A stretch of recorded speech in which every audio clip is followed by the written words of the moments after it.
అలాగే 4వ రోజు 2వ తారీఖు మే 2వ తారీఖు శనివారం.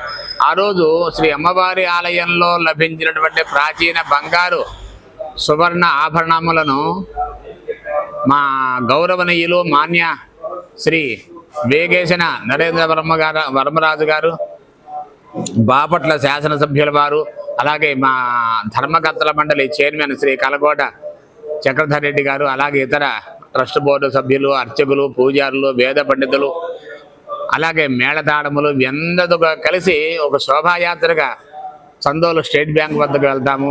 ఆ బ్యాంకు నుండి ఆ లాకర్ బాక్స్ స్వీకరించి ఊరేగింపుగా ఆలయానికి విచ్చేసి, అలాగే ఆలయంలో అమ్మవారికి ఆ బంగారు ఆభరణాలతో అలంకారం చేయటం, కొద్దిసేపట్లోనే స్వర్ణ ప్రకాశ రూపిణి శ్రీ బంగారమ్మ బళ్ళమ్మ దేవతగా అమ్మవారికి దర్శన సౌకర్యం ఏర్పాటు చేయడం జరుగుతుంది.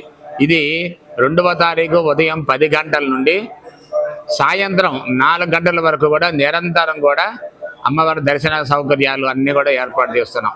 కాబట్టి భక్తులు 50 మంది కూడా ఈ దర్శన సమయాలు అంటే విడి రోజుల్లో ఉదయం 6 గంటల నుండి 12 గంటల వరకు, సాయంత్రం 4:30 నుండి 8 గంటల వరకు విడి రోజుల దర్శనం. ఒక్క మే 2వ తారీఖు మాత్రం ఉదయం నుండి కూడా దర్శన సౌకర్యం ఉంటుంది. కానీ బంగారపు ఆభరణ దర్శనం మాత్రం ఉదయం 10 గంటల నుండి సాయంత్రం 4 గంటల వరకు మాత్రమే. ఈ సమయాన్ని దృష్టిలో పెట్టుకొని 50 మంది ప్రశాంతంగా ఇచ్చేసి అమ్మవారి దర్శనం చేసుకోవలసిందిగా కూర్చున్నాం.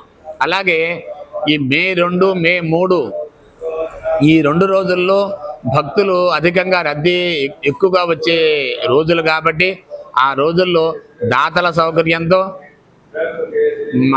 ఉచితంగా మజ్జిగ పంపిణీ సౌకర్యాన్ని కూడా ఏర్పాటు చేస్తున్నాము.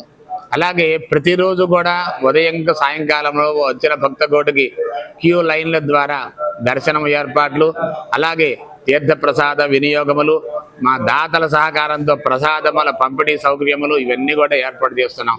కాబట్టి 50 మంది కూడా ఈ కార్యక్రమాలన్నీ కూడా ఎప్పటికప్పుడు అందరికీ కూడా వాట్సాప్ మెసేజ్ ద్వారా, అలాగే ప్రసార మాధ్యమాల ద్వారా కూడా తెలియపరుస్తున్నాం.